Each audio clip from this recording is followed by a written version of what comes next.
I don't get my hard when I see new talent, bro. I just don't. Like, I don't care anymore. Yeah. Put in some work and show that you got a good attitude, and then I'll get excited and want to work with you in some capacity. Where did that pivot happen from you being in that one space into you being in this positive winner mindset space? I think stop working with was probably the best thing that ever happened to me. You know, I just wasn't happy. You know, I put a lot of things in motion, and the world would look a lot different if I wasn't in it. You know what I'm saying? Do you think there's like a general template that talent should follow, or should they figure out their own template when it comes to becoming the person who they want to be on the scene? Yeah, I think there's no such thing as a one size fits all.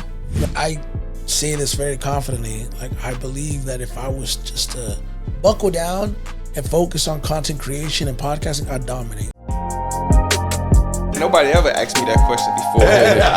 That's a good question. I haven't thought about that in a while. Your network is truly your net worth. And that's why I have the motto, winners only. Like, that's a good question. We got almost $100 million in the pipeline. Well, I appreciate you because you have like some really great energy.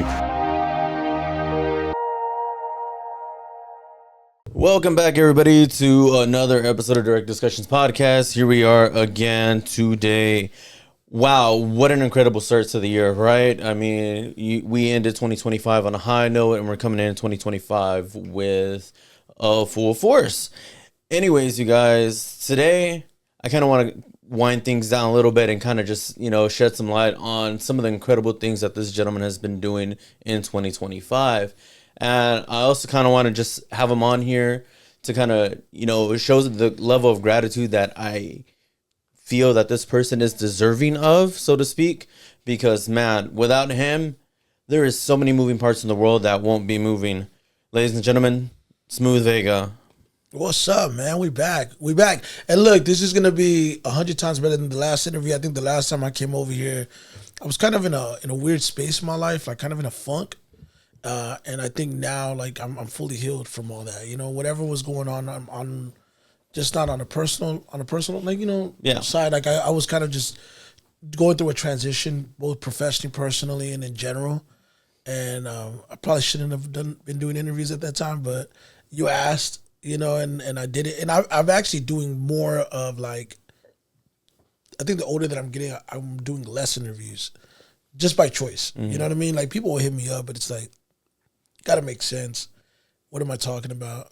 But, hey, man, I got love for what you're doing. You've been, putting in a lot of work. If all else, you got the E part down, which is the effort. You're steady putting in the work. So, ask whatever. Today's open season, baby. You know what I'm saying? Direct discussions. We're here now, and let's have a good time, man. No, for sure, man. And again, I do want to appreciate you for being the kind of individual who puts those people that you deem worthy into positions to seize an opportunity. Yeah, I mean, look, there's a podcast actually in San Antonio by the name of Maz's World. And, Skrills, who's the editor and who, does all the filming for them, I've always been a fan of his work. And at times I feel like I'm the only one that sees it. I think their content is great. Their interview style is great. So anytime I've ever had, anybody within the media space or anybody doing media tours, I'll usually run them through there. Any artist that I've ever represented, I've brought them through there. And then when Live Nation came through 2 years ago, they did Togetherland, big festival. They had some live podcasts, and I actually got them on the festival. Because for me, it's like, it always goes back to the younger version of me. You know what I'm saying? Like, I didn't have a lot of opportunities. I most certainly didn't have anybody opening doors for me. So if I could be that for somebody, I'm going to do that. But, the only thing about the way I view stuff now is, like, I don't get excited when I see talent. I get excited, with perseverance, staying the course of time. I believe in, eventually the payoff will come. So if I can help, I'll do it. But I just want to see that you're going to have a little bit of dog in you. You're going to fight for it for an extended period of time before I just open up these resources, because I do consider myself a resource bank. No, 100%. And I do relate to that in a sense, because I was having a conversation with an individual a couple of weeks ago as it relates to putting in the work, putting in the effort, persevering. Mm-hmm. And even like with some of the people that I've had on, whether they're entrepreneurs or artists, their biggest thing was always just you don't have to be the best at what you do, but you do have to show up every day and then put the work in. Yeah, for sure. And I mean, look, success is defined differently by everybody, right? Like, to me, some people define it by, by money. Some people define it by status, by social media followers. To me, I look at success very different than most people do. You know what I'm saying? And I think it's a little bit of all the above, but it's also being fulfilled. You know what I'm saying? And you have to be fulfilled in your journey. And I think comparison is the thief of joy. And people always compare themselves to other people. Podcasts compare themselves to other podcasts. They look at everybody's subscriber count. I've been guilty of that once upon a time myself, and it's just like, you're going to rob yourself of being happy of your blessings. Like you just interviewed the Hardys, right? You interviewed Mike Santana in the span of 2 or 3 weeks. You're a pro wrestling fan. So that means something to you. It's fulfilling for you. It's fulfilling for me to be able to work with these guys. You know what I mean? Like at the end of the day, I'm a fan. You know what I'm saying? I'm passionate about that. I'm passionate about pro boxing. Passionate about music. I'm passionate about all these things. And at the end of the day, that makes me fulfilled. And that also equates happiness. And really, ultimately, success should be happiness, on top of all the other, exterior things that come along with it, whether it be awards, accolades, money, or so on and so forth, No, 100%. And I think a lot of people, like you said, they kind of equivocate success to money. And at the same time, too, a lot of people ask me, oh, how much money have you made off this podcast yet? How much money have you made off this podcast yet? I'm like, man, does it really even matter at this point? I mean, look at the amount of work that I put in. Look at the connections I've done with people. It makes you happy. No, 100%. And the reason it makes me happy is because it puts me in a position to pour into others with the skill set that I've developed over the last 2 years. Correct. And see how I can use that skill set to benefit them outside of them coming on the couch. I mean, listen, you just shared a story with me before we went on air, and you were talking about how you connected Justin Lyons with the Hardys yesterday. I mean, that does not happen without you kind of serving as the facilitator, the broker. And then, granted, you can make the argument it all goes back to me. Yeah. But that was you making that connection through this podcast. You met Justin Lyons through here. You met the Hardys through here. And you brought them together. And that's part of, like I said, it's part of the fulfillment aspect of this. Listen, man, you hear it all the time. Money can't buy happiness. I know a lot of people that have had, I guess, a cool career or have had, successful careers on the outside looking in that are miserable. Money does not make people happy. I could attest to that 1,000%. You know what I mean? So, No, for sure. And it's funny that we go back to that fulfillment and then how we're just making connections through different avenues and Matt never lets me forget, man. He's like, man, thank you so much for helping me get introduced to Tessa. And I'm like, bro, honestly, that was all smooth right there, man. I just kind of put it together. And he was like, nah, man, you have no idea how big of a wrestling fan I am. And Tessa and Moose have been so great to me. And so is Mike. Yeah. And he's credited me a ton of times for doing that for him as well. You kind of had mentioned Matt, and then Matt and me had connected. And then I set up for Tessa to go, and Tessa happened to be with Moose whenever they went. And they've established their own working relationship. But, he's reminded me quite often, hey, man, if it wasn't for you, I wouldn't be navigating these spaces. I'm like, to a certain point, to a degree I could give you that. But at the end of the day, man, I could put you in the room. It's what you do when you're in the room. You know what I'm saying? Like, they always say talent gets you in the room. Your attitude keeps you there. So, hey, it's all love, you know what I mean? I'm glad that I was able to do that. But, like I said, man, I mean, to me, like, the gatekeeper mindset, the gatekeeper mentality, like, there's a lot of gatekeepers that exist in the industry, in the entertainment, and in the world in general. And I've never really wanted to be one to gatekeep. I've never wanted to be one to, that's just not where I'm at. At least not at this point in my career. Maybe when I was younger, I wanted to be a little bit more like protective. I mean, I'm still very protective of my resources, my relationships. I don't hand them off to just anybody. And I've had bad experiences doing that. Like, even recently, I've had bad experiences doing that. But at the end of the day, like, man, listen, when you're solid, when you do business the right way and you do right by people, you're never gonna have a shortage of opportunities. So what's for me is for me. And if I could spread it, you'll learn in real time who's meant to be able to handle some of those things. It's not everybody is. No, for sure, man. And that's kind of like, I like the fact that you mentioned the whole gatekeeping thing, but you kind of, like you said, you have to kind of gatekeep to a certain extent.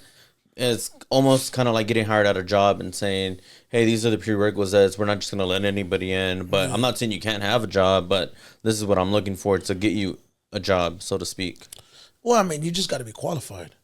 That's all it is. You know what I mean? Like, I've put people that aren't qualified in certain situations, and then they'll show themselves. They'll reveal themselves. And you know what I'm saying? Like, it's trial by fire. Some people have to learn on the job. You know what I'm saying? Like, simple as that. Yeah. But, I'm a risk taker, and I've always been someone that will bet on himself. And if I see potential in people, I've made bad judgment calls when it comes to talent before, where I'll get excited when I see a talent. I'll speed them up, and then they're not ready. And that's something us being pro wrestling fans, I've had a conversation with several pro wrestlers. I'm like, it's funny whenever you'll see the dirt sheets or the internet, the tweets, the Facebook posts, like, oh, WWE fumbled this guy, or AEW fumbled this guy. He should be pushed to the moon. Why isn't he getting the push? It's like very few people realize, like, there could be a very good reason why that person's not getting the push. They could have all the talent in the world, but they could have a bad attitude. The Ultimate Warrior is a perfect example of somebody in the early 90s that had the look, had the physique, but had a bad attitude according to, the locker room, according to the organization. I went out to eat one night with a gang of pro wrestlers. MVP is a really good friend of mine. And so it was like me, MVP. I was at the table with Drew McIntyre, with The Miz, with John Morrison, with Jinder Mahal, which, by the way, Jinder was one of the coolest people I've ever met. Cedric Alexander. I mean, this is a group of all-stars, and we're at an Applebee's, and I'm hearing them talk about a specific wrestler that who was on TV, and everybody, the fans were like, he should get a push. You know what I'm saying? And everybody's just talking about how bad of an attitude he had. And that made me realize in that moment, like, some of these guys that you guys assume should be getting the rub or the push are probably their own worst enemy. And the reason why they're not is because of their attitude, is because of how they conduct themselves. It's about etiquette. And that's the same thing in any space, specifically in the space that I'm in. Like, I'll see a lot of people that are like, man, they're talented, but what's their attitude like? What's their head like? Like, I don't want to be vulgar, but I always say this, like, I don't get my dick hard when I see new talent, bro. I just don't. Like, I don't care anymore. Yeah.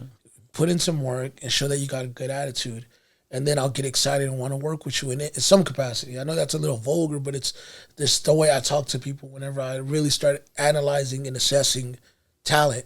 Like, I know what I'm looking for. That's simple as that, No, 100%. And then I want to kind of take this back to that last interview that we did where you said you weren't really in that right headspace, and now that we're in 2026, you had a tremendous year in 2025 with the talent and content that you produced. But where did that pivot happen from you being in that one space into you being in this positive winner mindset space? I think stop working with Louis was probably the best thing that ever happened to me. I just wasn't happy. You know what I'm saying? I wasn't happy. I think he knew I wasn't happy, which ultimately led to our departure. But I think ultimately that played a big part in that, because one thing about me is, like, and this isn't just referencing one thing, it's just in general. Like, when we start talking about fulfillment, happiness, we have to assess what that really means to us. I'll be the first one to tell you, I've never wanted to be an artist manager. That's not what my end goal is. I want to be an executive. I operate as an executive. And I mean, and to a lot of people, as you see me kind of navigating through the pro wrestling space, the professional boxing space, the professional sports, there's some management layers to that, but there's also that publicist element there. There's also a booking agent a layer there. There's also a social media strategist and analyst and all this extra. Like, there's so many layers to what I do, it's hard for me to want to be confined to just one thing and be happy. You know what I'm saying? And like when you start kind of serving other people, the talent gets attached to that because they believe that you work for them, not that you work with them. There's a difference, right? So when you start kind of, going through the motions of that, and then there's some personal stuff that was going on that has nothing to do with my career that was also playing a part in how I felt, knowing how to like process my emotions and kind of navigate through that and just growing, identifying some of my childhood traumas and being able to address them and work on those things. I just think all of those things kind of combined led for me to go, you know what? I have one life to live, and, I got to live it and be happy. And if these things, because you got to think about it, you could look at all the things, you could look at a checklist. Okay, I'm doing this, I'm doing this, I'm doing this, I'm doing this, I'm making money here, I'm doing this, I'm doing this. But at the end of the day, does this make me happy? It's a yes or no answer. And is this making me better personally and professionally? Because, here's the thing, both things could be true. It could make you better professionally, right? You could be working your way up in the company you work for right now, but it's draining your time. It's taking you away from your family. It's taking you away from certain things that you love. It's taking you away from the podcast. This makes you happy. So does it make you better here and here? Does it just make you better here? You know what I'm saying? And that's where I started kind of going, man, I have to ask myself. I got to be honest with myself. And I think that's part of the pivot. I think that's where like I felt like, okay, cool. And on top of other things too. I don't want to make it like, oh, that was like the one singular situation.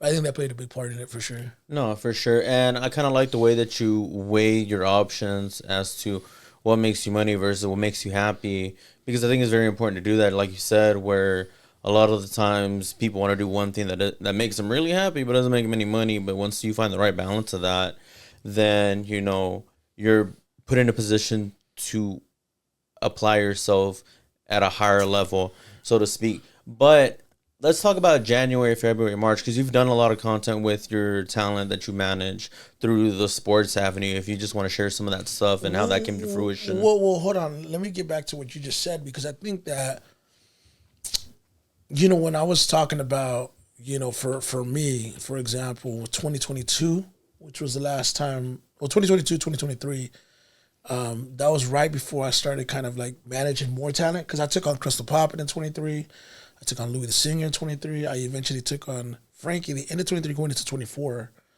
But it was only me and XB. You know what I'm saying? And I remember kind of looking at my year over year at the end of 2022 going into 23. And I made some really good money in 2022. I actually made more money in 2022 than I did in 23 and 24. And that's another thing too. Like, when it comes to money, I made more money working for myself than I do working for other artists. And not to put one of the artists that I work with out there, but I remember one of the talents I work with told me, hey, Smooth, one day I'm gonna make you a millionaire. And I'm like, I remember I told him not to be rude, and it sounds like an asshole thing to say. I was like, that's cool, but why would I rely on you to make me a millionaire when I can make myself a millionaire?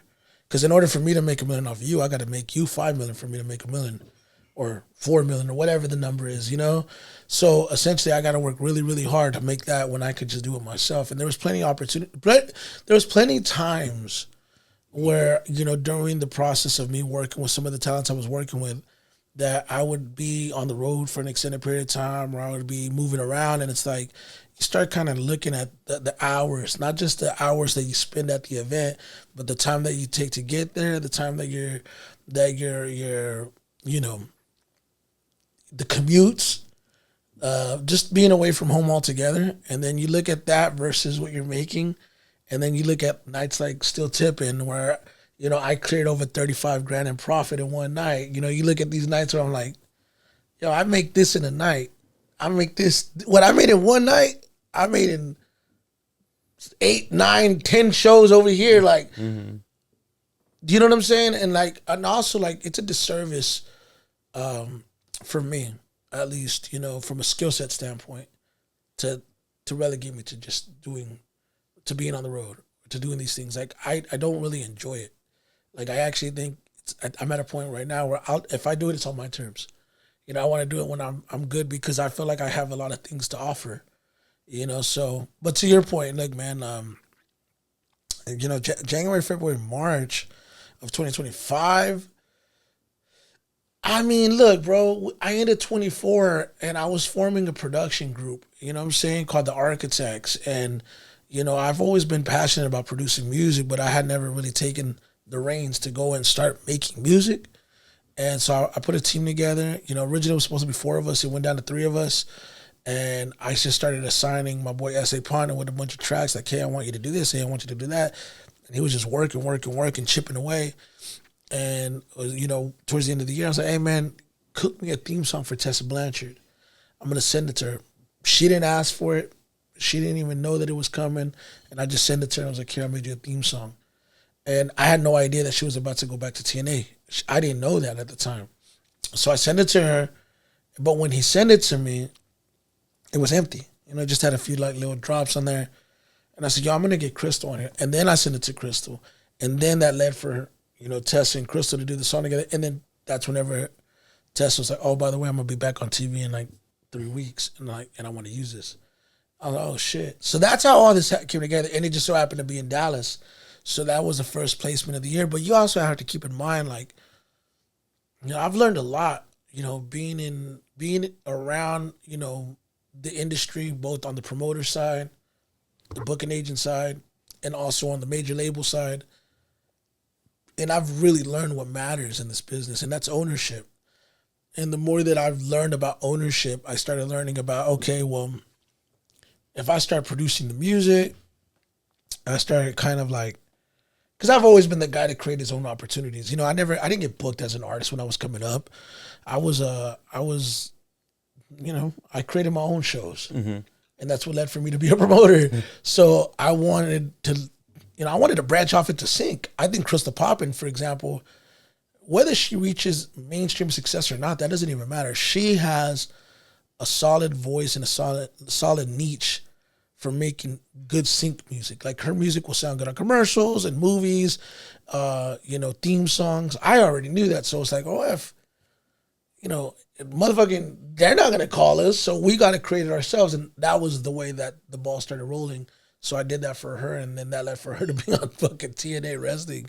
And, you know, it's funny. Tommy Dreamer's been like encouraging her to get in the ring and shit. You know what I mean?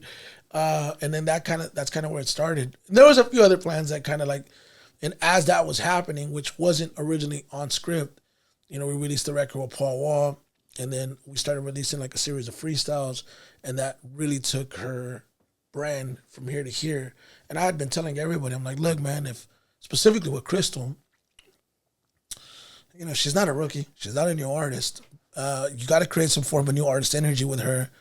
But I think the biggest thing with her was like, look, she has all the foundation in place for her to start making some significant money from like brand deals and stuff. But we got to start doing a little bit more of this, and this. And we did, and we stuck to the script. And, you know, probably a week before the party that you went to in December, we had a conversation, and she was telling me like, man, you know, we were just started talking about finances. And I go, what's the most money you've ever had in your account? And she shared it with me. And then not even a day or two later, I just, out of nowhere, we got contacted for a brand deal, and the brand deal ended up equating to more money than she had ever made in her account, or she had ever had in her account. And it was a brand deal. It was all based off of the work that was built. So I think that it all proved to pay off. And like I tell her all the time, you're not meant to be part of the scene. You're an island. You know, don't worry about competing with your peers. Just focus on your race. And, you know, it's hard sometimes. Like I said, comparison's the thief of joy. But we were able to do those things just like, you know, through all the appearances and stuff like that. But in reference to like how I got into all these spaces, man, that's years of knowing people. That's years of nurturing relationships, planting seeds. You know, there's a lot of people locally, regionally, and nationally that I know. And I feel like music and entertainment and sports, they're married to each other. And if you know how to do it the right way, it's limitless. So that's kind of how I started, you know, closing the gap with that. I had Frankie J do the Golden Boy Fan Fest for the Virgil Ortiz weigh-in. There's a lot of conversations that have been had as of recent that, in due time people will know. But 2025 was great. XP Valentine had Don't Play With Me. That did 2.2 billion views on TikTok and did millions of views on YouTube. It's actually the most successful song that I've ever been part of in terms of like how fast it's produced, the viewership and the listenership that it has. It's a very successful song, and I'm very proud of that song as well. No, for sure. And just to see Crystal Poppin and XP Valentine come out, and like you said, they're not rookies by no means, right? But they do have those foundations that they need in order to succeed in their niches. But whenever you look at other talent who are just coming up in the game and you want to hand them a blueprint that's maybe based off Crystal Poppin, do you think there's like a general template that talent should follow, or should they figure out their own template when it comes to becoming the person who they want to be on the scene? Yeah, I think there's no such thing as a one size fits all. You know what I mean? Like, I think everybody has their own story that's personable to them. I think the more layers that they have to their story, the more chapters they have to their story, the more that they're going to be able to offer to be able to grow an audience. But no, I don't think that there's anything you could really like take from it other than just stay the course, stay consistent, stay persistent. And, as long as you keep on pushing and going hard, eventually the payoff will come. I think that's just what I would advise anybody. I think the other thing is, find a team, not just any team, an effective team. That's the biggest thing. You got to be able to have a team, and you got to be coachable as an artist. You got to be willing to take direction, listen. Everybody's so impatient, and I deal with impatient people all the fucking time. It's not about it's not about right now. It's about the right time, and everybody only thinks about right now versus the right time. There's like this invincible urgency, like it has to happen now, because if it doesn't happen now, it's never gonna happen. It's like, man, you know what? Even if it happens now, you might not be ready for it to happen now. You might not be mentally prepared for all the things that come with it. And it's a lot. Trust me when I tell you, it's a lot. Like, it's the little things that you don't see on paper. It's the mental exhaustion of it that nobody sees. And so, see, that's what I would tell anybody right now. Like, you can't replicate somebody's, journey and be like, okay, well, I'm going to do it exactly the way you did. Like, you got to be wired like that person to be able to do it that way, No, for sure. And I like to also think about it in the sense that, like you said it, and then I'm just kind of worded differently, but getting those reps in. Yeah. Because I've had some people come up to me and they're like, maybe they partly started podcasting for a short period of time, and they're like, how'd you get a TNA wrestler on your podcast? You think you can help me out with that? I'm like, I go through your stuff. I'm like, I don't think I can help you with that. You only have 3 or 4 things that you've done in the period of 4 months. I was like, yeah, it's out of my hands, man. Yeah. But it all comes back to that ability to be able to put in the work, even though when, you have to be wired like that person. Because me personally, we talk about teams, and it comes down to a situation where you have a team, but they're not as effective, but then you're carrying the load, but then you come out the other side a way bigger person, because it was truly a test to you as an individual to see how much work you're willing to put in the long run. I mean, listen, man, I've always known what I bring to the table. Like, don't ever get it fucked up. Like, people used to really, really feel that I was super arrogant, and I could see why, because I'm a self-promoter. I wear shades, I take photos, like, so they see that, but they don't know me. Very few people actually know me, and even the people that think they know me, they still don't know me, right? And, when I tell you, like, I don't really like managing talent, because they don't give a fuck about me. They give a fuck about what I could do for them. And that goes for every one of them. And I say that from a place of love. I understand it. Very seldomly do I get a, hey, are you good? How you been? I don't think I've ever had any of the talent I've ever worked with tell me, what do you want to accomplish? Because they don't give a fuck. They give a fuck about what I can do for them. And that's fine, as long as I recognize that. But I also recognize that I bring the table to the table. Like, I do a lot for everybody. And I'm not saying that the talent's not important or that they're interchangeable, because everybody brings something unique to the table. But they bring it to the table. I have the table. You know what I'm saying? Yeah. And so, you know, I've said this before, like, my presence, you know, will get credited for a lot of things, but my absence will fucking prove it. Because when I'm no longer working a situation, or I'm no longer involved with a situation, it shows. It shows because, you know what I'm saying, like, you're the car, I'm the engine. You know what I'm saying? And I don't say that to degrade the talent, and I don't say that to take anything away from the talent, because a lot of this shit is magicianship. You know, it's magic, you know. And I've stated this before in a previous interview, and I didn't say it, and I know it sounded very arrogant when I said it. I was like, man, I'm PEDs, bro. I am PEDs. Like, these guys all want to make you believe that their physique is natural, or that what they're doing on the field is what they're doing. But in all honesty, they're on performance enhancement drugs, and that's me. I'm the one fucking inserting them with that burst of energy. I'm the one giving them that extra physique that's making them, you know, whatever. And, you know, I'm giving them that competitive edge. And when you take somebody off PEDs, it shows. You know what I'm saying? So, and then, but at the same time, when you insert someone like myself into another artist situation or into another talent situation, the playing field evens. And I feel like all artists, for the most part, whether or not they'll never say it out loud, they're all competitive in their own right. They all want to be number one, whatever that means, right?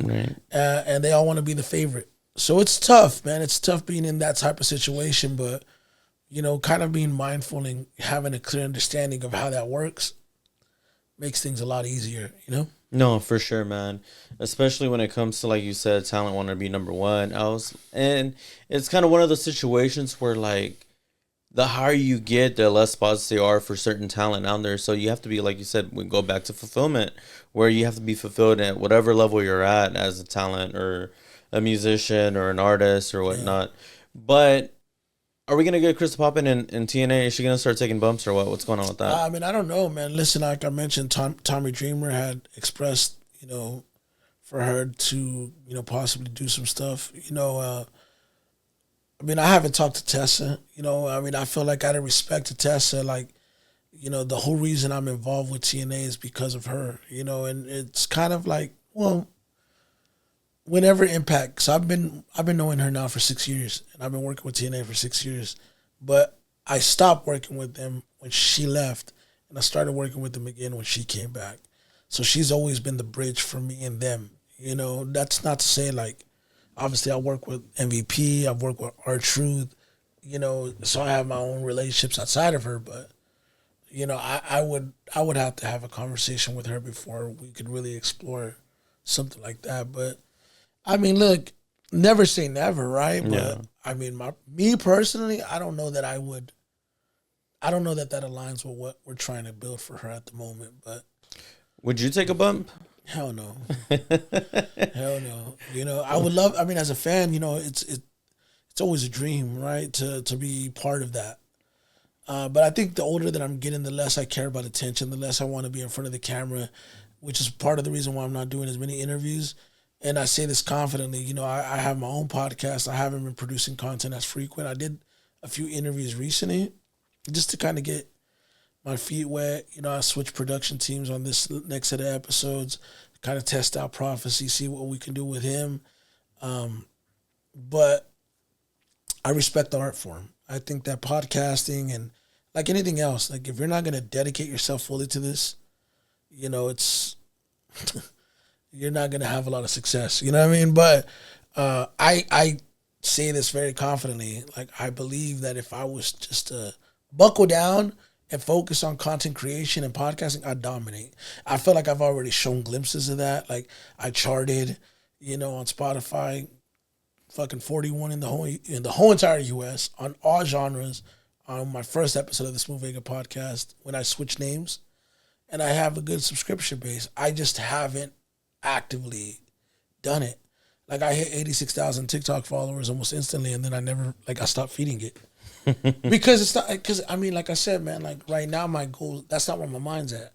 My mind's at like building the talent that I got, and then eventually, venturing off into getting a joint venture with a major label and getting a multi-million-dollar record deal with them. That's what I want to do. That's where I'm at. Like that's what the goal is for me. And then that way I can start transitioning into more doing that stuff.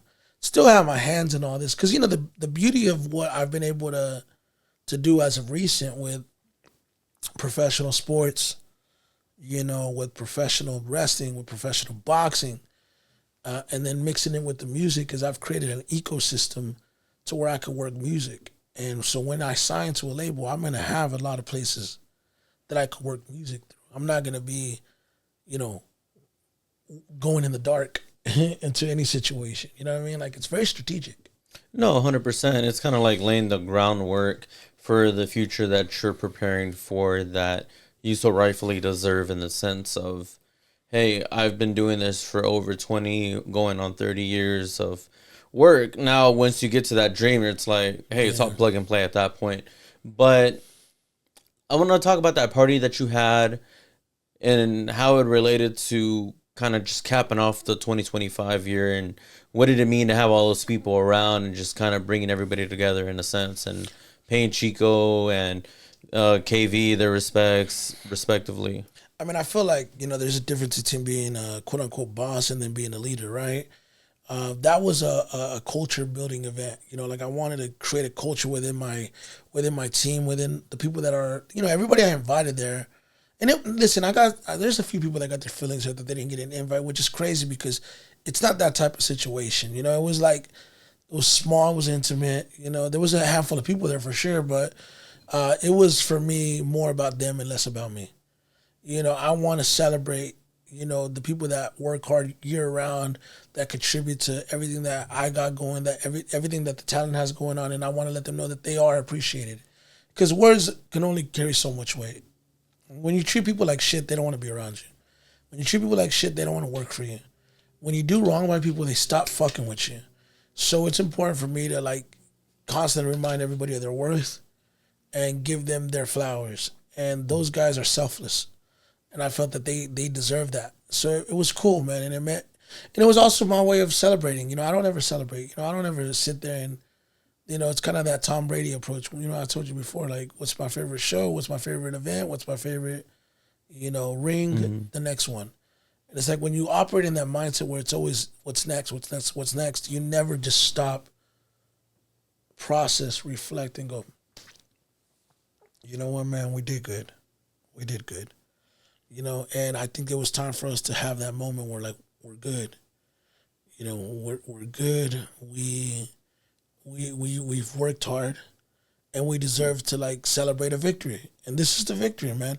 The victory is being alive. The victory is being around loved ones. The victory is being around colleagues, people that respect you, people that look up to us, people that see us as success, and take that moment of being around us to, what we want to be able to, elevate as a result of being around these guys. We're the source of inspiration for a lot of people.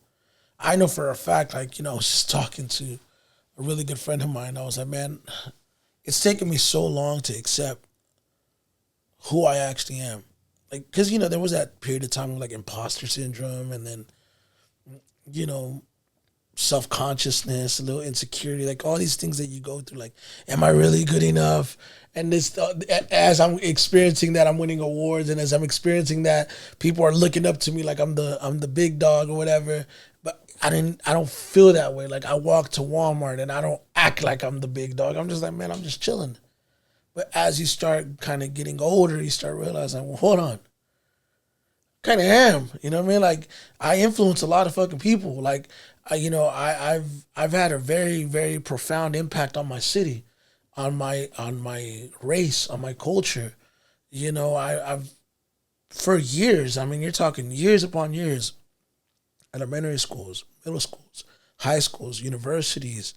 I've done public speaking engagements at fucking high school graduations. I've put on events for over 20 years now, and those events have led for people to get their first break, and I've done that for a lot of people. So, you know, when it comes to getting recognized in my city and walking around and, you know, like there's always things that remind me, like, you're not ordinary, you're extraordinary. You know, it could be something as small as me going to the drive-through window and they're like, oh, you're so-and-so. Don't worry about paying for the food. You know what I mean? Like, it's like, but, you know, because I don't expect that. You know, like, even with Nike, you know, like, that whole situation, like, you know, someone that worked at the marketing department came across an interview I did 2-3 years ago and just started sending me product and has sent me pretty much product for the last 2.5 years. And I mean, I've never been a shoe guy, but I got a bunch of shoes, you know what I mean? Like, but it's just the hard work, man. It's the hard work. And, you know, like I said, the payoff always comes. So I think, to me, like, celebrating that and acknowledging that, like, hey, man, we've come a long way. We've come a long way. There's nothing wrong with that. You know, we deserve to pat ourselves on our back. And I feel like, for me, it, you know, shedding that light on the team, that to me meant more to me than anything. You know, like, being able to give those guys their moment. They earned it. They deserve it. You know what I'm saying? And they work hard for a lot of people. So if only the room saw that, that's all that matters. I didn't have a camera crew there. I didn't post it on social media the next day. And, you know, like, I don't care, man. You know, if you do it for the fucking clicks and likes, man, you're doing it for the wrong reason sometimes. At least when it comes to stuff like that, you know? No, for sure, man. And I can kind of relate. Like, I'm not gonna be here. I'm not gonna compare myself to you in the sense where it's like, yeah, I influence a lot of stuff too, or anything like that. Because I mean, I'm at an early part of at this game, I guess you can say, in comparison to you. But I do feel that way where you get all these small little wins over time, and then you're just kind of like, yeah, I mean, it's cool. Because a lot of people asked me when I did the Hardys and the Santana, they were like, oh, were you excited? Were you nervous? Did you mark out? Blah, blah, blah. Yeah. I was just like, honestly, no. If anything, I got to the hotel around 8 o'clock that night, unpacked, went downstairs, figured out where we're going to shoot, a whole lot of planning, figuring out how do I want the cameras to look, where I want them to sit, sat down in the chair, kind of went over my questions just so I feel a little bit more comfortable. But, you know, when preparation meets opportunity, that's all it is right there. Yeah. Yeah, I mean, listen, man, you know, when you're built for it and you're wired for it, you're going to do whatever it takes to succeed at it. You know what I'm saying? And, you know, like, that's what I'm trying to get to. People don't see all the work that goes into the end result. Like, you know, that, you know, obviously we talked about Crystal a little while ago. We just came back from Puerto Rico this past weekend, and I shared the story on my Instagram story of how it came about. But that whole thing of how it came about was really perseverance, because, you know, we went to the Golden Boy Fan Fest that I was part of with Frankie, and the next day we were ringside at Virgil's fight, and it was me, XP, Crystal. We all went out there. Chico was out there as well. And as we're ringside or whatever, they've never experienced that. Mm-hmm.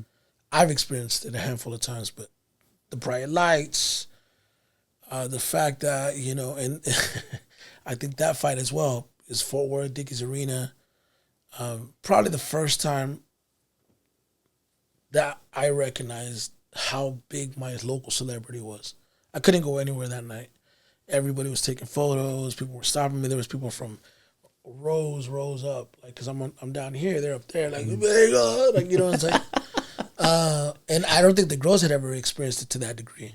They're like, what the fuck, you know? They're like, bro's more famous than we are. Yeah, they were on that, a little bit of that energy. But what was funny is that I think she got addicted to the idea and the feeling of this. You know, there's nothing like a big sporting event, you know, and whenever it's like, you know, the stars are out. So probably about 2 or 3 days later, she texts me. And she sends me a flyer for the Stephanie Hahn versus Holly Holm fight. And she's like, I want to be a part of this. And it was in San Juan, Puerto Rico. I was like, man.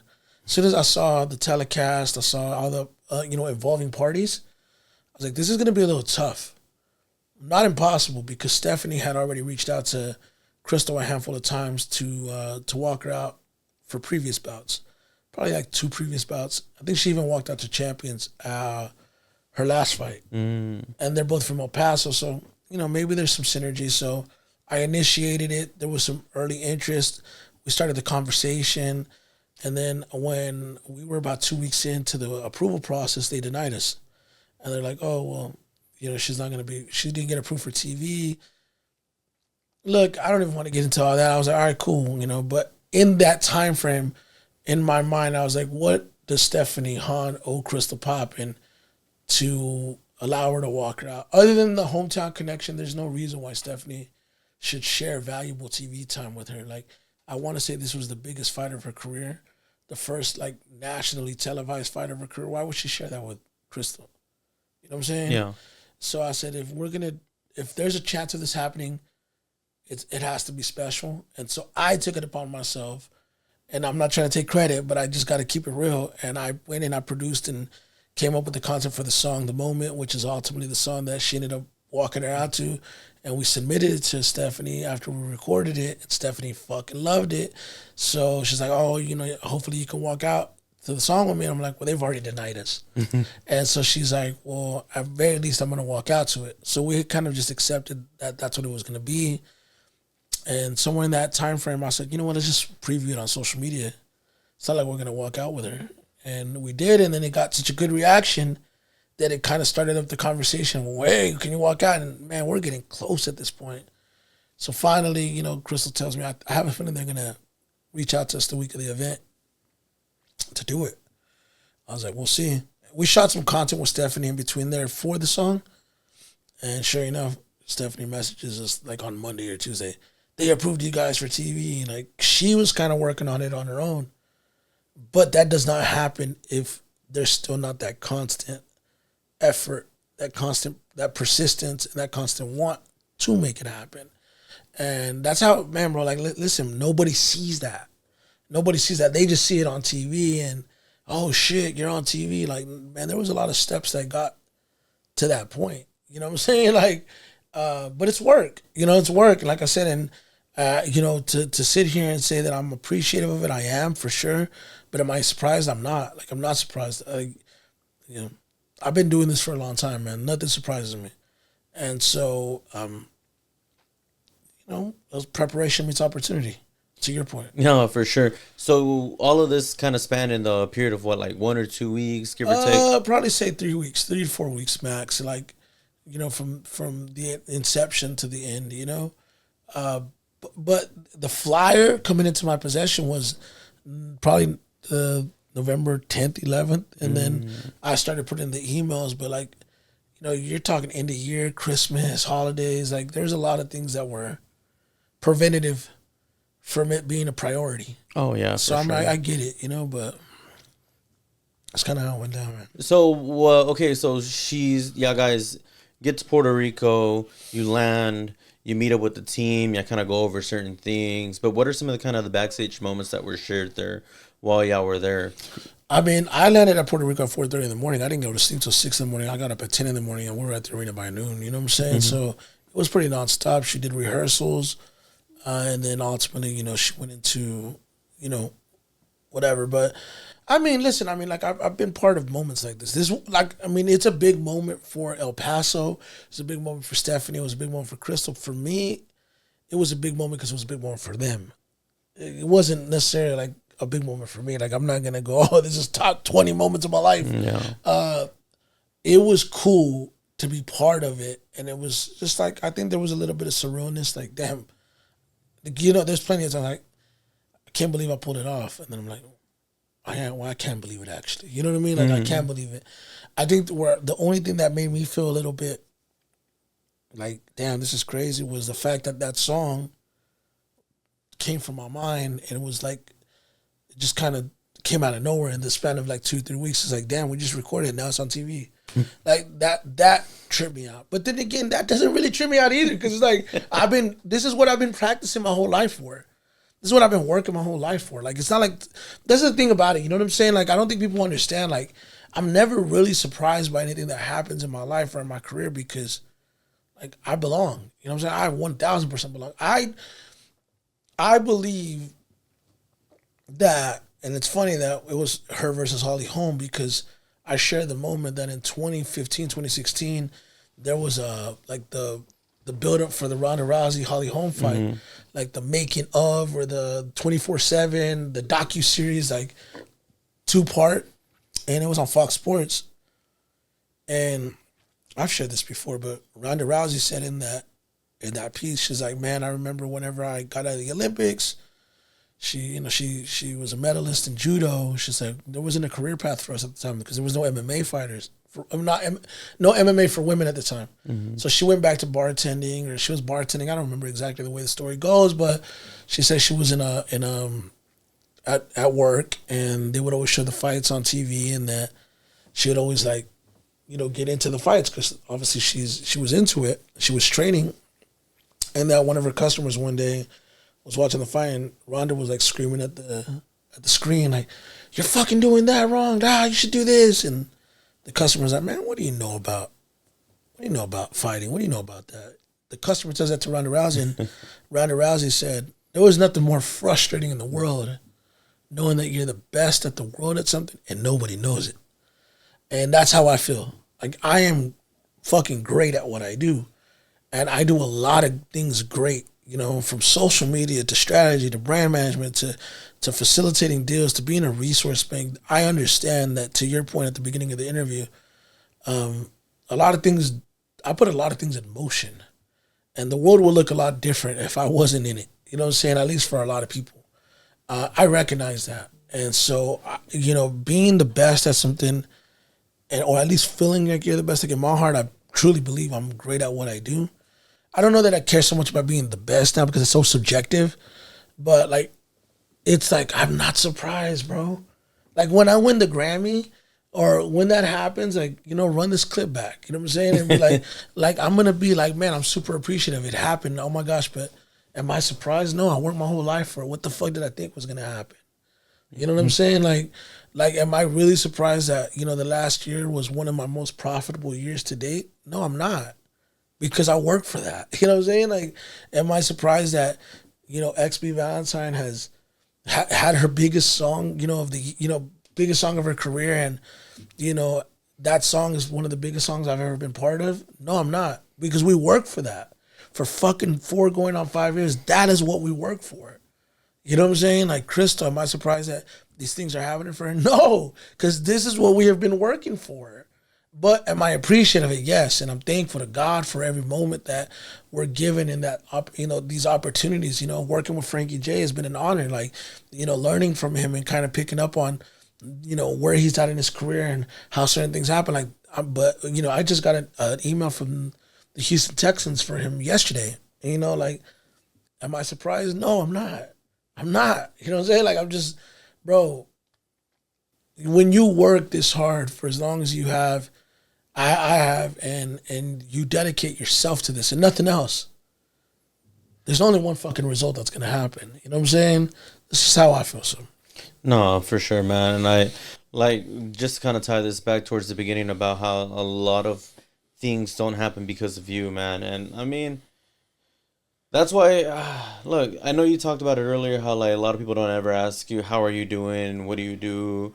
And what do you want to accomplish and stuff like that. But that's honestly why I like speaking to you in a sense where, like, when we have the time to actually have a conversation and not maybe just shoot a couple texts here and there, because I feel like at one side of me is probably like, man, this dude's too busy to even have a conversation as much as he's on the phone.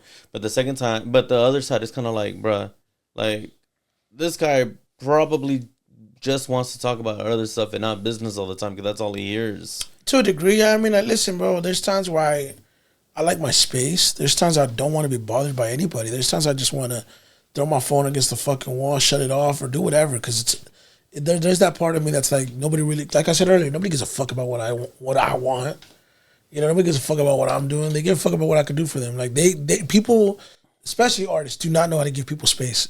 They don't know how to give managers space. They don't know how to give the people that are involved, like, motherfucker, I need my days off. But there is no days off. Mm-hmm. And I don't mean like I want days off because I want to get lazy. Motherfucker, I need time to recharge.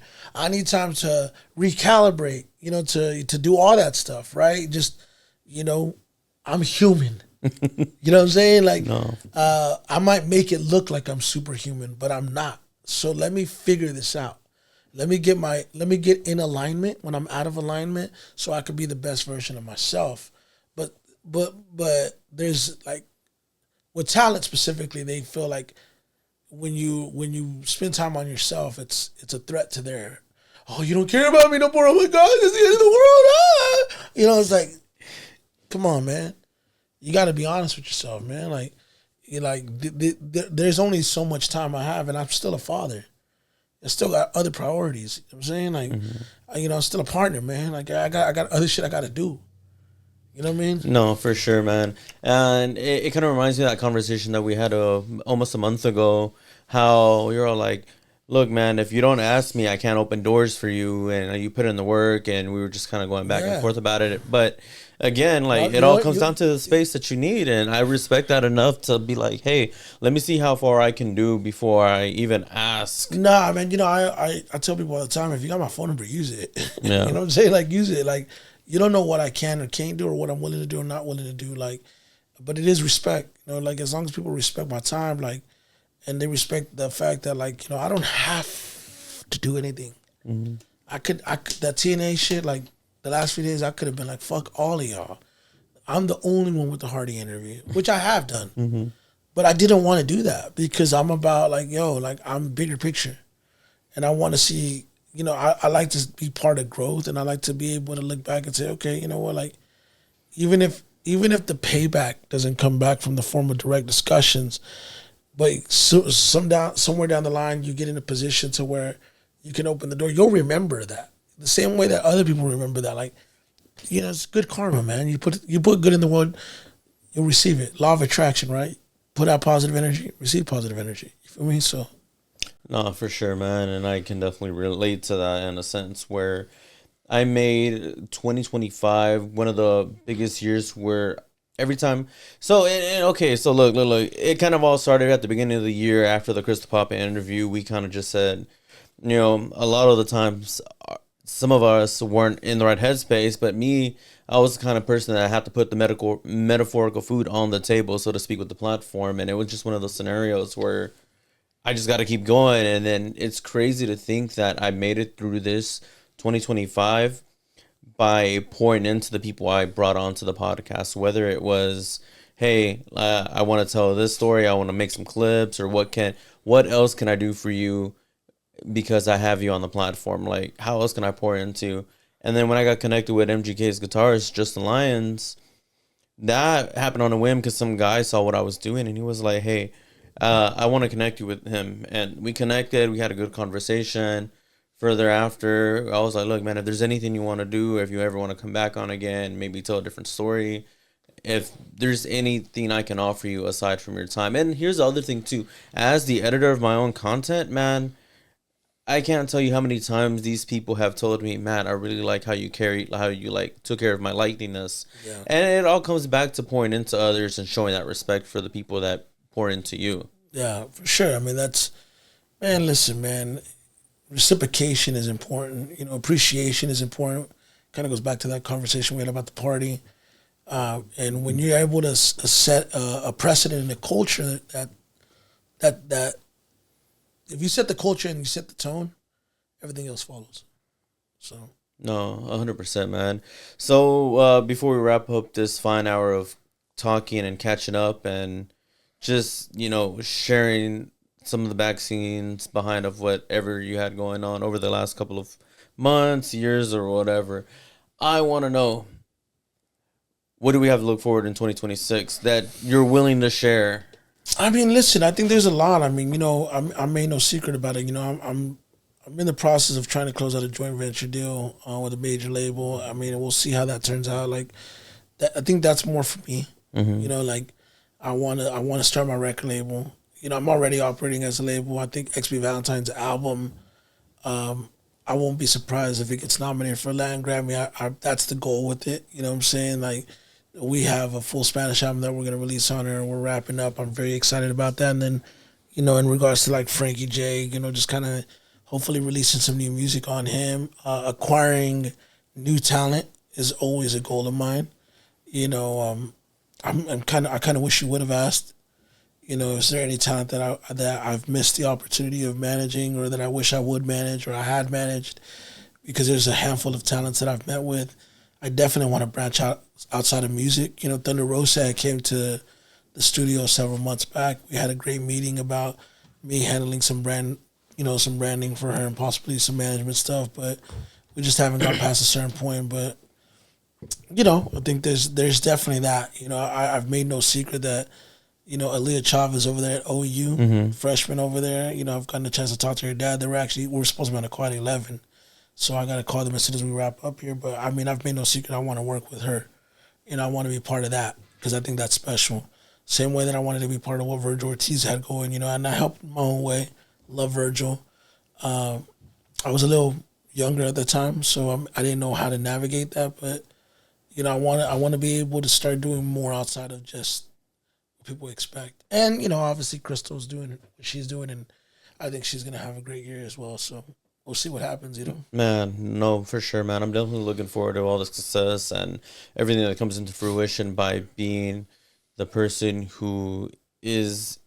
And the way I see it, it's kind of like you're the conductor of the railroad track in a sense, where you're shipping the cars different, like. Yeah, I mean, that's what I'm saying. It's a. You have to be mindful. You have to be responsible. And you have to have an understanding of what this is and what it looks like. So you know, I'm ready, man. I'm ready for the next step. I feel good, mentally, emotionally. I'm just in a good headspace, and I mean, not even a good headspace. I'm in a great headspace, and I just feel really good about what the future looks like, you know, and also like who's going to be part of the future, because I think that's a big part of it. The quality of people that you keep around you plays a big part in this. You know what I'm saying? And like negative energy, when you remove all that negativity and it's no longer part of it, you know, it opens up the path. No, for sure. For me personally, I like to think of it as having 5 tight-knit friends around you rather than having 20 friends who can't even loan you $5. Gotcha. Yep. Yeah, but man, I want to thank you for coming on.